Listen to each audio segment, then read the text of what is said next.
You guys now for questions, so let's do this. I'll hand you the mic if you want to ask any details.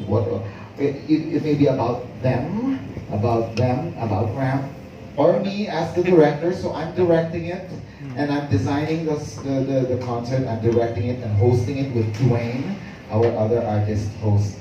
And there are other DJs also after para party siya. So after the concert, there's 3 DJs, international or local DJs? Yes.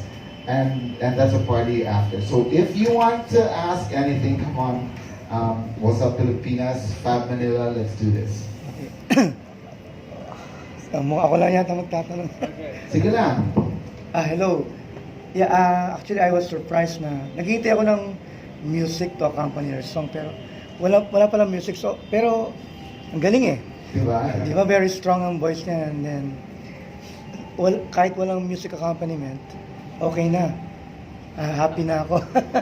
So, will you be doing more of that on the show, on the concert? Yes po. And this time po, meron na po siya. Music, of course. Pero ngayon pa lang, kayang-kaya mo na. So, what more kung may music pa, di ba? So, ang galing. Impressive. More powerful song po. Yun.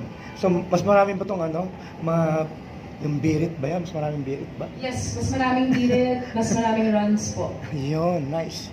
And I'm assuming even the 3 girls, the 3 Gs, will also be doing this parang similar thing dahil alam ko yung voices nyo magko-complement with each other, di ba?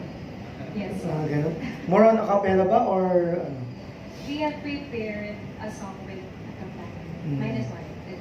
With a guitar as well, just like what Mr. Estrada did. Ayun.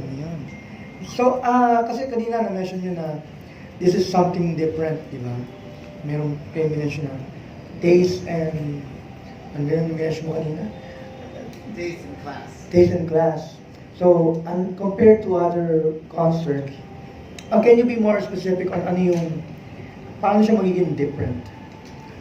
Kasi sabi nyo, wala yung introducing one artist at a time. Magkakaroon parang choreography or something. Yeah. So it's going to be treatment-wise. So of course, a concert is a concert. So treatment-wise, hindi siya one after the other. I would like to call my special guest, hindi siya ganun. So pumapasok sila, threading inside. Kumbaga nag-fade in, fade out sila sa isa't isa. So, for example lang, for your idea, kunyari, si Maine, patapos na siya, para siya, biglang pumapasok na sa likod niya yung susunod, tapos biglang kumakanta na agad. Oo, hindi naman, tapos biglang parang magbababay siya sa mga